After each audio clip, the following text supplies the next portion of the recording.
Congress BJP ನಡುವೆ bitcoin ಕಾಳಗ ತಾರಕಕ್ಕೇರಿದ್ದು ಹೇಗೆ? ಕೈಪಡೆ ವಿರುದ್ಧ ಬ್ರಹ್ಮಾಸ್ತ್ರ ಪ್ರಯೋಗಿಸಲು ಬಿಜೆಪಿ ಪ್ಲಾನ್ ಏನು? ಶ್ರೀಕಿ ಹ್ಯಾಕಿಂಗ್ ಪುರಾಣದಲ್ಲಿ ಬಯಲಾದ ಸ್ಫೋಟಕ ಸಂಗತಿಗಳು ಏನು? ಇದೆಲ್ಲವನ್ನು ನೋಡೋಣ ಬಿಟ್ ಬಡಿದಾಟ ನ್ಯೂಸ್ ಟಾಪ್ 9 ನಲ್ಲಿ.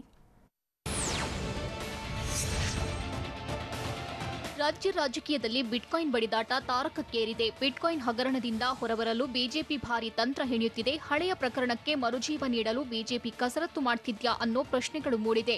ಕಾಂಗ್ರೆಸ್ ಬಿಟ್ಕಾಯಿನ್ ಅಸ್ತ್ರಕ್ಕೆ ಬಿಜೆಪಿ ಹೊಸ ಬ್ರಹ್ಮಾಸ್ತ್ರ ಪ್ರಯೋಗಿಸಲು ಸಜ್ಜಾದಂತಿದೆ. ಭಾರಿ ಸದ್ದು ಮಾಡ್ತಿರೋ ಬಿಟ್ಕಾಯಿನ್ ಭೂತದಿಂದ ಎಸ್ಕೇಪ್ ಆಗಲು ಕಮಲ ಪಡೆ ಭಾರಿ ರಣತಂತ್ರ ಹೆಣೆದಿದೆ.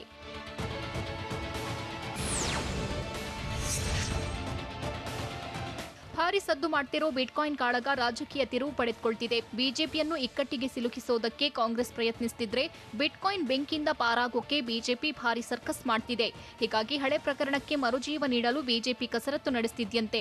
ಹ್ಯಾಕರ್ ಶ್ರೀಕಿ ಜೊತೆ ಕಾಂಗ್ರೆಸ್ ಶಾಸಕರ ಮಕ್ಕಳ ಸ್ನೇಹವಿದೆ. ಈ ಸ್ನೇಹವನ್ನೇ ಅಸ್ತ್ರವಾಗಿ ಬಳಸಿಕೊಳ್ಳಲು ಬಿಜೆಪಿ ಮುಂದಾಗಿದೆ. ಕಾಂಗ್ರೆಸ್ ಆರೋಪಗಳಿಗೆ ಬ್ರೇಕ್ ಹಾಕಲು ಬಿಜೆಪಿ ದೊಡ್ಡ ಪ್ಲಾನ್ ಮಾಡಿಕೊಂಡಿದೆ.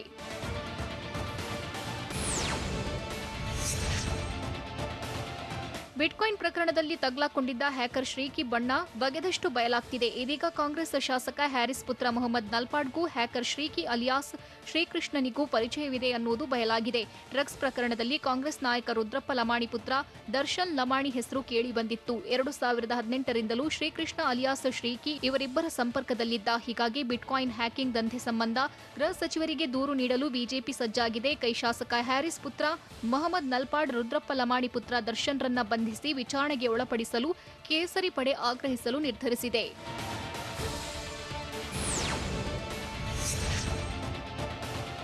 ಕಾಂಗ್ರೆಸ್ ಹಾಗೂ ಬಿಜೆಪಿ ನಡುವೆ ಬಿಟ್ಕಾಯಿನ್ ಬಡಿದಾಟ ದಿನೇ ದಿನೇ ತಾರಕಕ್ಕೇರ್ತಿದೆ. ಇತ್ತ ಚಾಲಾಕಿ ಶ್ರೀಕಿ ಹ್ಯಾಕಿಂಗ್ ಪುರಾಣ ಬಗೆದಷ್ಟು ಬಯಲಾಗ್ತಿದೆ.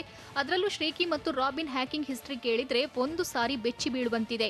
ವಿದೇಶದ ಹ್ಯಾಕರ್ ಸಹೋದರರ ಜೊತೆಗೂ ಶ್ರೀಕಿ ನಂಟು ಹೊಂದಿದ್ದ ಎನ್ನಲಾಗಿದೆ. ಬಿಟ್ ಫಿನಿಕ್ಸ್ ಹ್ಯಾಕ್ ಮಾಡಿ ಶ್ರೀಕಿ ಹಣ ಲಪಟಾಯಿಸಿದ್ದಂತೆ. ಖತರ್ನಾಕ್ ಹ್ಯಾಕರ್ಗಳು ಕ್ರಿಪ್ಟೋ ಕರೆನ್ಸಿಯನ್ನ ಎಗರಿಸಿ ಹಣ ಮಾಡಿರೋದು ಬಯಲಾಗಿದೆ.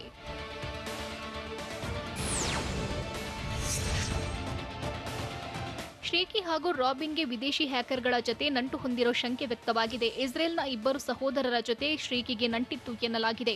2016ರಲ್ಲಿ ಎಲಿ ಅಸಾಫ್ ಬ್ರದರ್ಸ್ ದೊಡ್ಡ ಮೊತ್ತದ ಬಿಟ್ಕಾಯಿನ್ ಕಳ್ಳತನ ಮಾಡಿದ್ರು. ಬಿಟ್ ಫಿನಿಕ್ಸ್ ಹ್ಯಾಕರ್ಗಳಾಗಿ ಎಲಿ ಅಸಾಫ್ ಬರೋಬ್ಬರಿ 1,20,000 ಬಿಟ್ಕಾಯಿನ್ ಎಗರಿಸಿದ್ರು. ಕದ್ದಿದ್ದ ಬಿಟ್ಕಾಯಿನ್ ಮೌಲ್ಯ 56,000 ಕೋಟಿ ರೂಪಾಯಿ ಎನ್ನಲಾಗಿದೆ.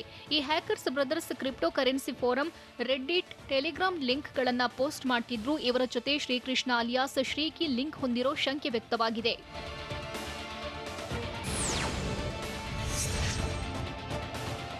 ಬಿಟ್ ಫಿನಿಕ್ಸ್ ಹ್ಯಾಕರ್ಗಳಾದ ಇಸ್ರೇಲ್ನ ಎಲಿ ಅಸಾಫ್ ಬ್ರದರ್ಸ್ ಅನ್ನ 2019ರಲ್ಲಿ ಇಸ್ರೇಲ್ ಪೊಲೀಸರು ಲಾಕ್ ಮಾಡಿದ್ರು. ಅಲ್ಲದೆ ತಾನು ಬಿಟ್ ಫಿನಿಕ್ಸ್ ಹ್ಯಾಕಿಂಗ್ನ ಭಾಗಿದಾರ ಅಂತ ಶ್ರೀಕಿ ಹೇಳ್ಕೊಂಡಿದ್ದ.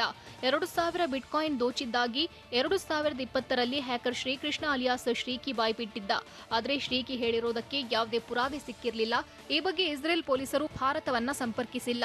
2019ರಲ್ಲೇ ಇಸ್ರೇಲ್ ಪೊಲೀಸರು ಚಾರ್ಜ್ ಶೀಟ್ ಸಲ್ಲಿಸಿದ್ದಾರಂತೆ. ಇದೀಗ ಬಿಟ್ಕಾಯಿನ್ ಪ್ರಕರಣ ದಿನದಿನಕ್ಕೂ ಹೊಸ ಟ್ವಿಸ್ಟ್ ಪಡೆದುಕೊಳ್ತಿದೆ.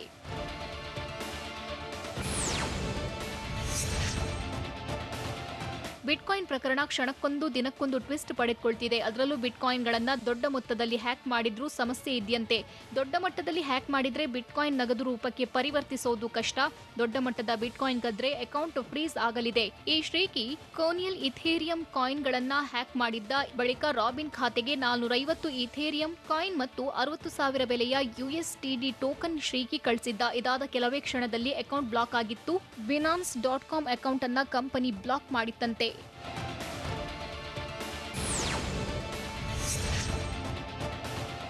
ಹ್ಯಾಕಿಂಗ್ ಎಕ್ಸ್ಪರ್ಟ್ ಆಗಿರೋ ಶ್ರೀಕಿ ಕೋನಿಯಲ್ ಈಥೇರಿಯಂ ಕಾಯಿನ್ಗಳನ್ನ ಹ್ಯಾಕ್ ಮಾಡಿರೋದು ಬಯಲಾಗಿದೆ.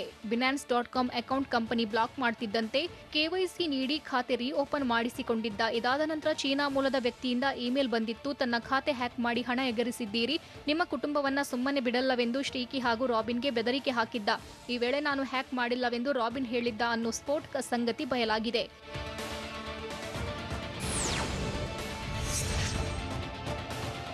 ಚಾಲಾಕಿ ಹ್ಯಾಕರ್ಗಳಾಗಿರೋ ಶ್ರೀಕಿ ಮತ್ತು ರಾಬಿನ್ ಹ್ಯಾಕಿಂಗ್ ಹಿಸ್ಟ್ರಿ ಬಗೆದಷ್ಟು ಬಯಲಾಗ್ತಿದೆ. ಚೀನಾ ಮೂಲದ ವ್ಯಕ್ತಿ ಬೆದರಿಕೆ ಹಾಕ್ತಿದ್ದಂತೆ ಖತರ್ನಾಕ್ ಹ್ಯಾಕರ್ಗಳು ಅಲರ್ಟ್ ಆಗಿದ್ದಾರೆ. ಚೀನಾ ಮೂಲದ ವ್ಯಕ್ತಿಗೆ ಶೇಕಡ 75% ಹಣ ವರ್ಗಾಯಿಸಿದ್ರಂತೆ.